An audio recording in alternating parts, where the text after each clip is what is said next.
Hello and welcome back to another episode of the Mark Moss Show, where we talk about the decentralized revolution, the way the world is changing, of course, rapidly, right before our very eyes, and of course, trying to put it all into context so you can understand what's going on in the world as we look at it through the lens of politics, finance, and technology. Of course, that technology is Bitcoin, which is the decentralized technology that is literally changing the world.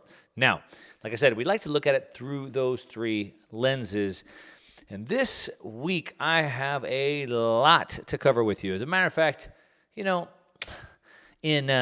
light of it being the end of the year, being it that we're facing the end of a chapter, the end of 2022, I want to talk about some of the biggest stories and events that happened in 2022 that help us understand how the world is changing from a push towards a pendulum swinging towards centralization and globalization, and now being rejected and pushing back, and eventually swinging back into deglobalization and decentralization.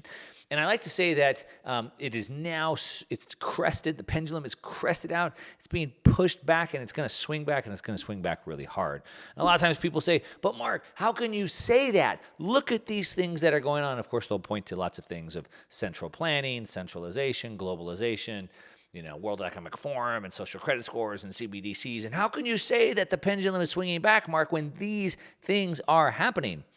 Well, because of all the other signposts that we see. Now, remember, these are processes, all right? These are not events. It doesn't just switch, boom, overnight. It's a process, like a pendulum that swings. And you have to imagine the pendulum swings on a 250-year time frame. And so as it swings, in the last, 5-10% of that pendulum's travel, and then peaking out, and then the next 5 or 10%, that covers 20 years.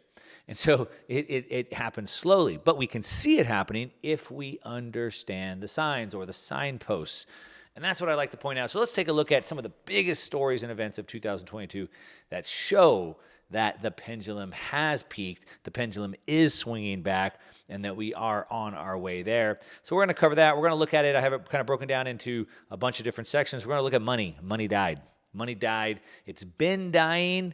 I believe it got the final fatal shot this year in 2022. Of course, just like, if you're a hunter or something like that, or, some movie, they get the fatal shot, but they still stay alive for a while. That's what's happening. We're going to talk about money dying. We're going to talk about the revolutions that are happening and are growing and continue to happen, the revolution. We're going to talk about freedom, how freedom has been under attack, but it's making a resurgence. It's coming back.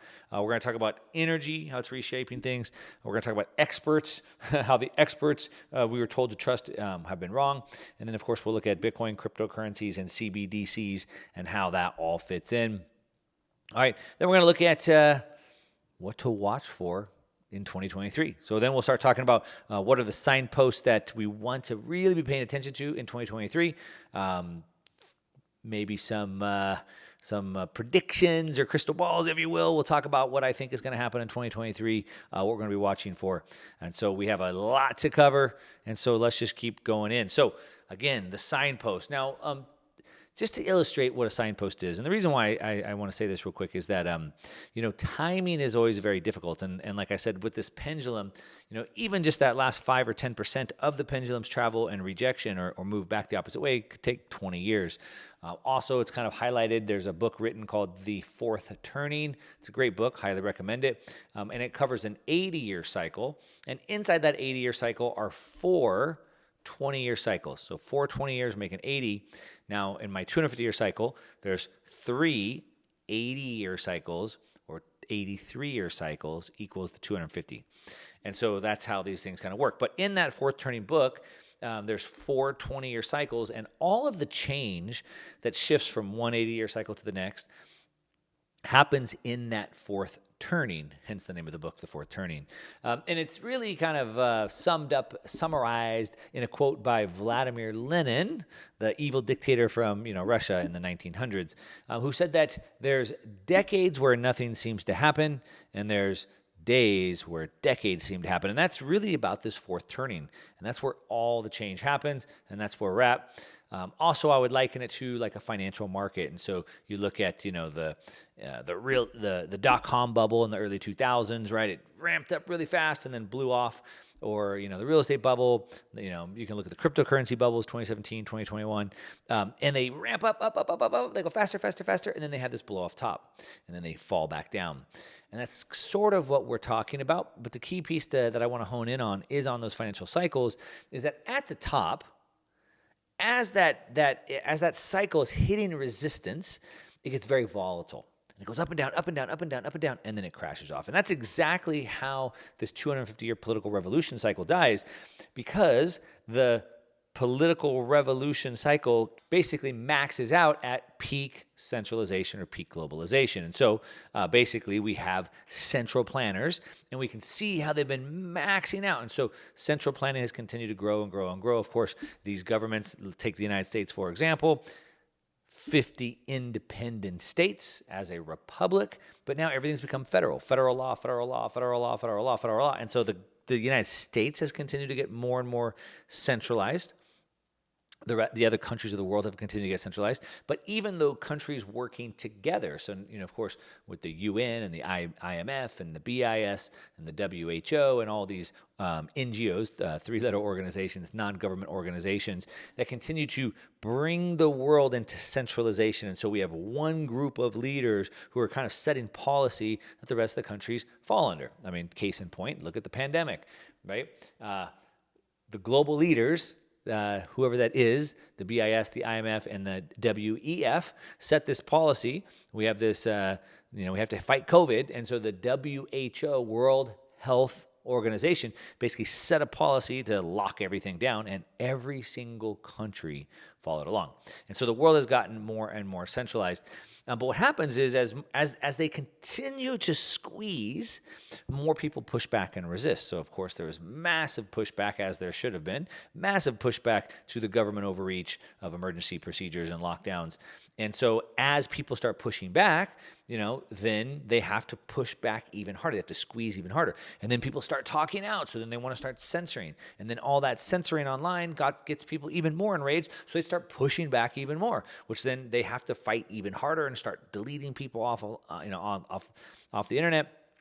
And then they have to print a bunch of money to go fight all these things, and then people are outraged over that, so they have to start censoring. And so it's like this equal opposite reaction. The more they squeeze to try to retain their power, the more people push back. But the more people push back, the more they have to do to retain the power, and on and on and on. So that's kind of the way it works, and it really starts with the money, right? The money. Money. Henry Kissinger told us that the 3 attack vectors were: control the food, you control the people; control the energy, you control the continent; and control the money, you control the world. And so that's exactly, let's start with that. Money died. Money died in 2022. Now, money has been dying for a long time. We could point to many examples in history. And so again, like taking shots. But I believe it ultimately took the fatal shot in 2022.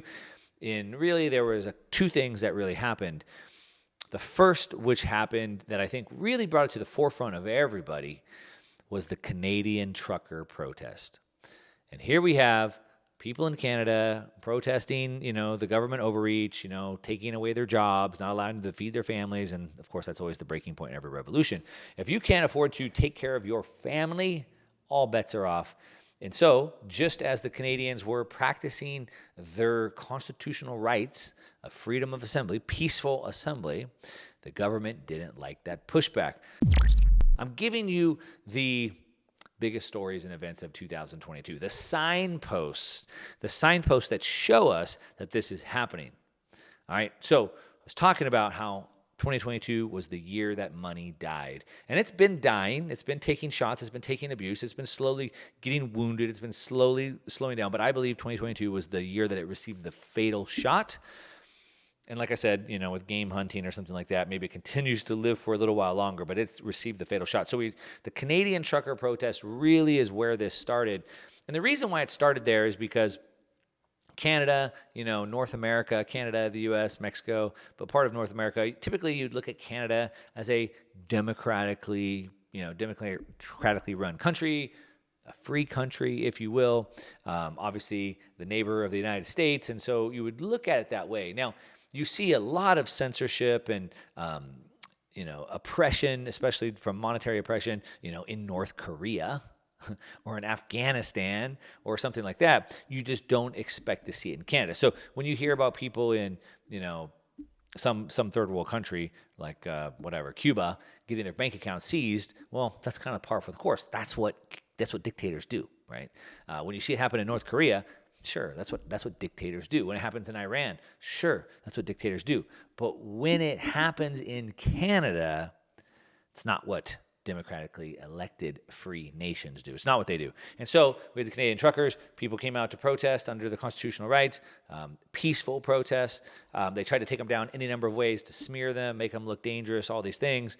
But ultimately, when a GoFundMe account was created to actually give money donations, that's when things came off the rails. And so we saw, single mothers that donated $25 get their bank accounts frozen. Lots of people got their bank accounts frozen. And it really highlighted front and center that no matter where you live in the world, no matter how free you think your country is, it's not, because you don't have your money. And all of a sudden it found out, well, shoot, if they freeze my bank accounts, I'm locked down. That's like worse than prison. At least in prison, they give you food. They heat your jail cell or something. When your bank accounts are frozen, you can't buy food. You can't pay your utility bills. And so I think it put it to the world stage that, one, Canada is actually run like a dictatorship. Justin Trudeau, he's been videoed praising China, how he believes that their political system is superior. And so I think that put it front and center that money, government money, fiat money, currency, if you will, in the bank is not your money. And then if it had to get escalated anymore, I think ultimately it was put up on the altar and ultimately killed, sacrificed in the Russia-Ukraine situation. And so they're in the world right now, there's 3 global superpowers with nuclear weapons, and that is the United States, that is China, and that is Russia.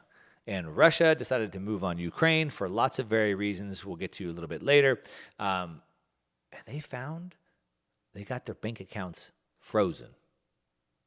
So if you're one of 3 global superpowers with nuclear weapons and you can get your bank account seized and frozen, what chance does any other nation in the world have? And what chance does any business have? And what chance do you and I have? And of course, the answer is 0. 0 chance. If you say or do something that somebody doesn't like, which in today's day and age there's a long list of those things and it's only growing. And so the whole world now, other nations, when it happened in Canada, it happened to the people. But now you're like a tier 2 nation, right? You're like France, or you're like Germany, or maybe you're like Ecuador, or Peru, or maybe you're Pakistan. And all of a sudden you go, well, shoot, we saw them take Afghanistan's money, $8 billion out of their central bank. But, I guess that's Afghanistan, and, we don't really like Afghanistan. But when it happens to Russia, every nation in the world notices, and they start taking action to prevent that from happening. So now the dollar is done. It's dead. Now, it's dying, but it took the fatal shot. And so we've seen China has now been angling and maneuvering to protect itself from the same fate that Russia had, de-dollarizing, so it can't be sanctioned in that way. We've seen the BRICS nations, Brazil, Russia, India, China, and South Africa. The BRICS nations continue to get bigger. More nations are joining the BRICS. Argentina, Iran has joined the BRICS, and so they've gotten bigger. The BRICS association makes up more than half the people in the world today. They actually mine over 60% of the gold in the world today. And so they have set up, the BRICS nations collectively has set up a new payment network to compete against the dollar SWIFT network. And they've created an LBMA, London Bullion Market Association competitor, to break the grip of manipulation over gold. So it's dead. We also have the rise of central bank digital currencies. We're going to talk about that a little bit more. And we also have the collapse of asset prices. And so most people by now know that you should not store your wealth in dollars, right? Dollars do not hold their purchasing power. And so people know that. So they try to put them in everything. They put them in stocks and bonds and real estate. They put them in gold. They put them in crypto. They put them in all these things, anything to get out of the dollar that's losing value. And the assets prices are now crashing, right? So we've seen the worst year for financial assets, stocks, and bonds in over 50 years. And so money's died. Money's died. That's the big story of 2022. And trust died with it, I believe. All right, next we have revolutions. Now, obviously, we have the Russia-Ukraine situation going on, which is really big, but I think it's bigger than most people realize. And the reason why I would say that is because, in my opinion, it's not just about Russia and Ukraine and the United States. It's really not even about the Ukraine. It's really about Russia and the United States. But really, it's about Russia versus the globalists, specifically the globalists.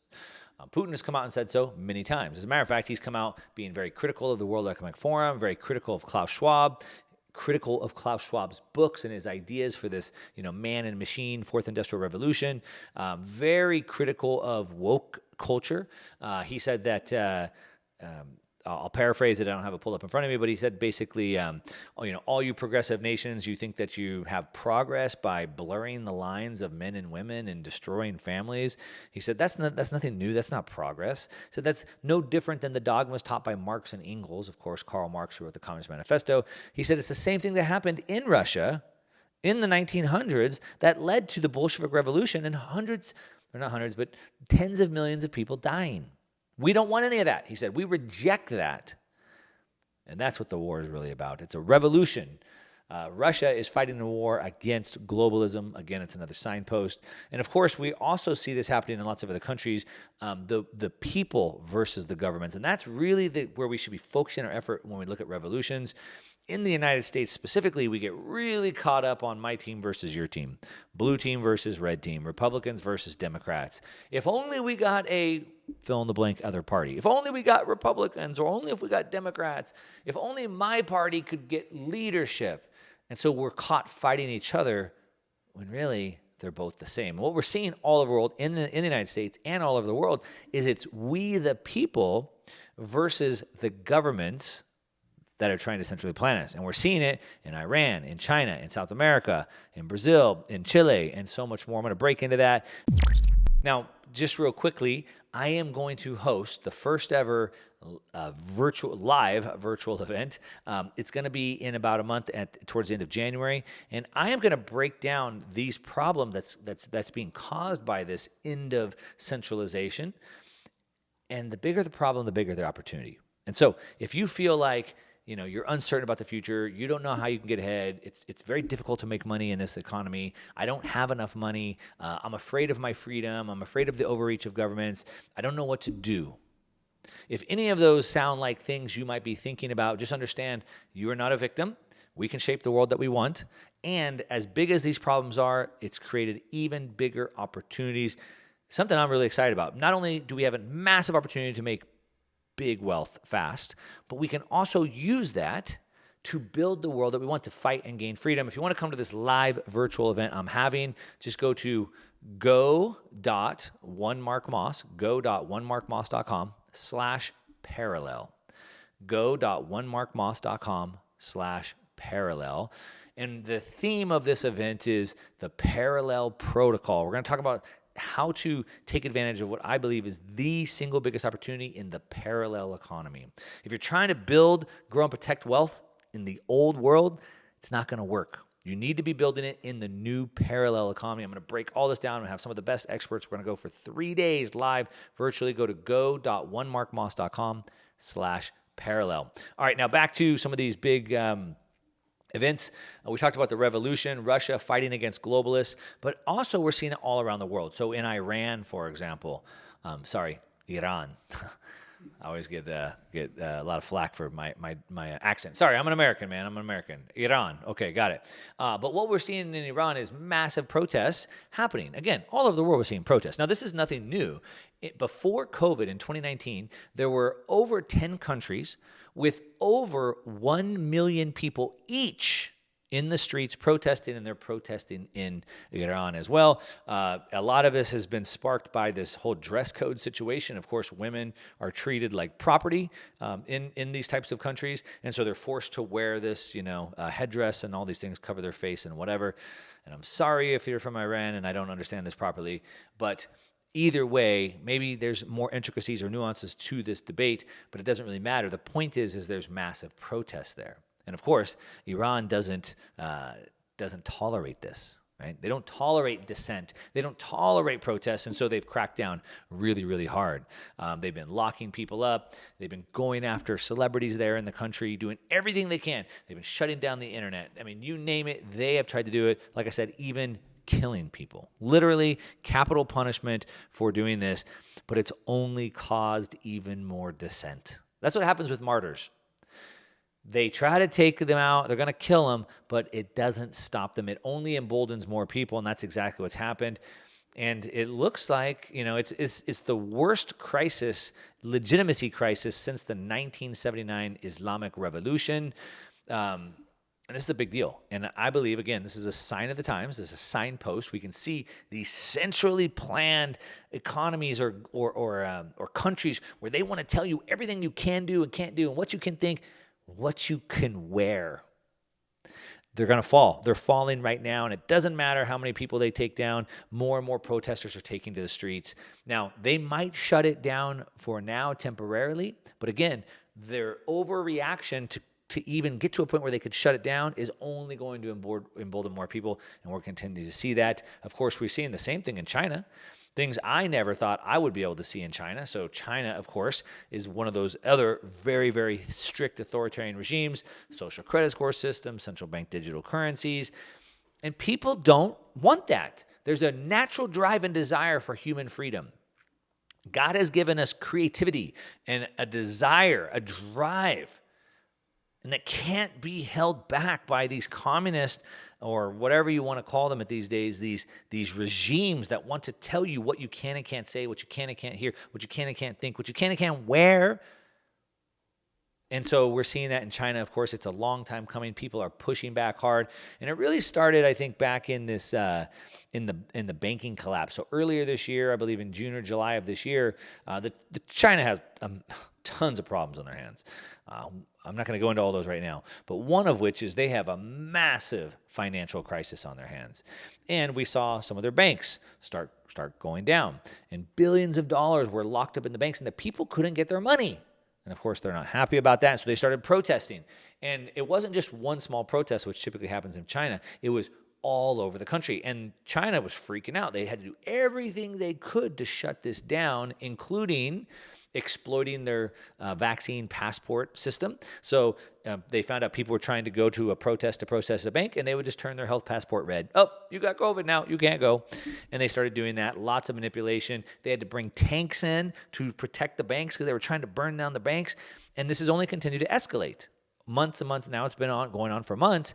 And now we got to this point where China, President Xi, has been trying to push this zero COVID policy, locking down, hundreds of millions of people at a time. More people that are in the United States are locking down at periods of time. And when I say locking them down, I mean like welding them in their houses, locking them down. And of course, that makes people even more upset, and they start pushing back even more.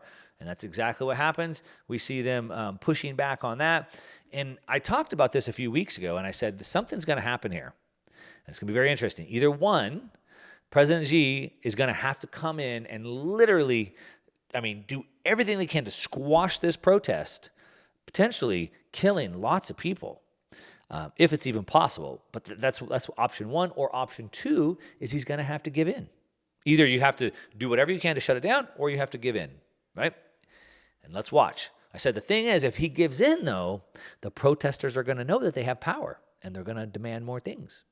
And that's exactly what happened. They have decided to end zero COVID policy. They've decided to end these extreme lockdowns. They've decided to open the economy back up.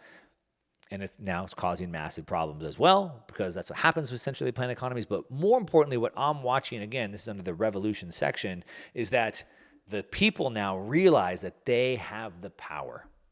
They've been protesting for the last several months through the financial crisis, the banking crisis, now with the zero COVID crisis. I think the World Cup really brought it to the world stage when they watched all these people watching the game without masks. And they're like, wait a minute, why are these people don't wear masks, but we do? But the key piece here is that the people have learned that they have the power because China blinked first. And that is only going to continue. It's a massive signpost. Of course, in South America, we've seen the same thing. In Brazil, in Chile, lots of areas. There's an article called Latin America's Pink Tide. And the pink tide is basically this communist taking over. And so we saw dramatic elections in Brazil, in Chile, in Colombia, which all ushered in communist leadership. And not just like, hey, they're kind of a commie. No, they actually ran on a communist platform. And they've come into power in those countries, Brazil, China, Colombia. Of course, they're in Peru. They're in all these different countries. But is it going to work? We can already see massive pushback on this, like massive pushback. We can see in Chile, the new president, Gabriel Boric, he's 36 years old, and he took over as a communist leader, the most progressive leader in over half a century, but he's having massive setbacks. Colombia, massive setbacks. Brazil, massive setbacks. In Chile, they voted to put in a new constitution. However, the people didn't like it. So the people did vote to bring in a new constitution. However, the new constitution that came in, they didn't like it. 80% of Chileans voted for the new constitution, but over 60%, over 62% of the voters rejected the constitution that was put forth. And the reason why is because it was the most woke constitution that had ever been seen. They wanted to do all types of woke things, including like gender parity, all these different social rights and things like that. And like the people are like, no, we don't want that. Like, no. And they rejected it. And so you can see again, the people are pushing back all over the place. Of course, it happened in Colombia. Same thing. We have Gustavo Petro took over, a 62-year-old former guerrilla. And his vow is to tackle inequality because everyone should be equal, right? We should all be exactly the same. We should all be the same weight and the same height, and we should all have the same amount of money. We should drive the same car, right? That's what everybody wants. Robots. And how is he going to do that? How is he going to tackle inequality? Well, of course, with taxes and land reforms. And of course, nobody wants that. He's also proposed bans on new oil and gas exploration, which of course, let's cripple the country and shut that down. And so the people don't like that. They're pushing back. In Brazil, the president-elect, Silva, supposedly narrowly beat Bolsonaro. Narrowly beat. That's very big controversy. I've seen videos mostly on Twitter where you can actually share real information. Protests with millions of people in the streets protesting this. Everybody knows that this election has been stolen there. Doesn't really matter. This is what's happening, and people are pushing back. Massive polarization, and this leads to revolutions. Moving on, we saw freedom under attack. Freedom of speech, most specifically. Of course, censorship has only been increasing. Freedom of speech is under attack, of course, for your safety. Because, you're constantly led misinformation and malinformation. And, you're not smart enough to know the difference. And, if it's not for these, social media companies telling you what to think, how would you know what to think? Because it's so dangerous because you're constantly fed all this misinformation, supposedly. That's what they tell us. And so we've seen people being deplatformed left and right, but there's pushback. They can't keep getting away with this. We've seen in Facebook, Mark Zuckerberg, he went on Joe Rogan and admitted that the FBI told them to censor, to shut down accounts and posts about the Hunter Biden laptop story, and they told them that it was because it was Russian misinformation. They had to get rid of it because it was Russian information. Now, we know it's not. We know 100% that it is not. We know it is 100% real, and all mainstream news outlets have come out and said that. They all know it's real. They've all admitted it's real now. It's not controversial to say that. However, the FBI told Facebook to remove all that, censor all that, delete accounts that shared it because it was. So not only does the FBI meddle in social media, controlling what other people can say and what you're allowed to see and hear, they did it based off of lies. So not only are they interfering with freedom of speech, they're doing it off of lies.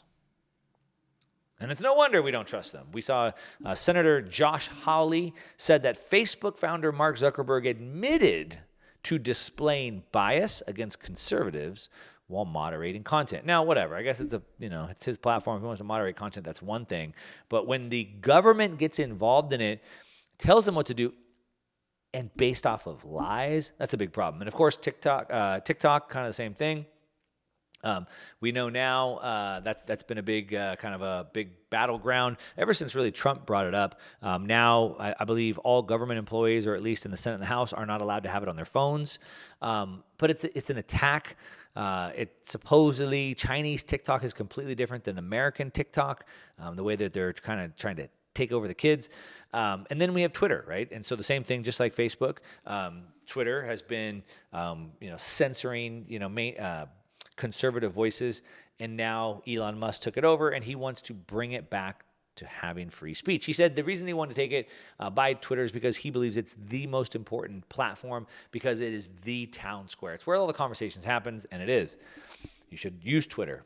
I use Twitter, by the way. If you're not on Twitter, if you're not following me on Twitter, you should. It's just @1MarkMoss on Twitter, @1MarkMoss. But that is where the conversation is happening. And he said, look, until we bring some transparency back, there will never be trust. We can't rebuild trust without transparency. So he basically went to the files and got every single piece of communication, the text messages, the emails, everything from the government pressuring Twitter employees to censor accounts and shut down accounts and all these things, and he released it.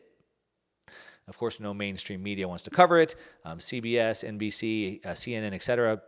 didn't even mention it. Now, Elon Musk is enemy number one because he wants to allow free speech, because, of course, he's not protecting you from misinformation, because you're so stupid. You're so stupid and dumb that you just fall for this misinformation all the time. And it's Elon Musk's fault for not censoring those accounts, because how's he going to protect you? I'm being sarcastic, of course. I believe you're smart enough to know what you're listening to. I believe you're smart enough to think for yourself. I'm sure you do as well. Now, he's enemy number one because, of course, he wants free speech. But now that he's committed to free speech, now that he has released these files to try to bring healing back, Twitter is now releasing free speech. The conversations that have been going on Twitter in the last couple of weeks are amazing, and it is a massive signpost to the decentralized revolution coming, because we have to be free to speak. Look, animals can't speak, humans can. That's what separates us. So we must be free to speak. If I censor, or if I'm censored what I can say, you're also censored on what you can hear. And misinformation, or let's call it lies are found out through open and honest discussion. The truth will always prevail. If I come out and say a bunch of lies on social media, 5,000 comments are going to show up saying how I'm lying, right? Through open and honest discussion. Whenever they say misinformation, what they really mean is censorship. We also see a big move this year in energy. Of course, remember the 3 attack vectors: control the food, control the energy. And energy crises have been happening all over the world. Of course, I've been talking about it for over 2 years that it was going to come, and it's here. In Europe, massive gas crisis, with the Russia-Ukraine situation. We had the Nord Stream pipeline blow up. Now, that was the pipeline that connected Russia and Germany to each other. Through geopolitics, the goal has always been to keep those separated, and somehow it blew up. That's a massive signpost that we're going to see. We have Fed and Wall Street are completely wrong. The experts are wrong. The Fed told us that inflation was transitory. And of course, they were wrong. They said we didn't see it happening. Wall Street said this year the markets were going to be good. They weren't. The experts are wrong. Stop trusting the experts. I'm running out of time here. I do want to say, again, I am having a special live virtual event, the first one I've ever done. We're going to do 3 days, and I'm going to talk about what the theme is going to be: parallel protocol. I'm going to talk about the parallel economy that's building up right now, which I believe is the single greatest opportunity we've had, and it fixes the single greatest problem that we face. And I know a lot of you are worried. I get the comments every week: Mark, what do we do? What do we do? Well, this is what you do. If you want to build more wealth, stop trying in the old world ways, come into the new parallel economy. Massive opportunity to build wealth, grow wealth, protect your wealth, and it's how we protect our freedoms at the same time. Man, I couldn't think of anything better than to make money and protect the future generations, my kids and grandkids. So check it out, go.onemarkmoss.com, go.onemarkmoss.com/parallel, go.onemarkmoss.com/parallel. You've been listening to The Mark Moss Show, talking about the big events of 2022. That's what I got. Thanks for listening.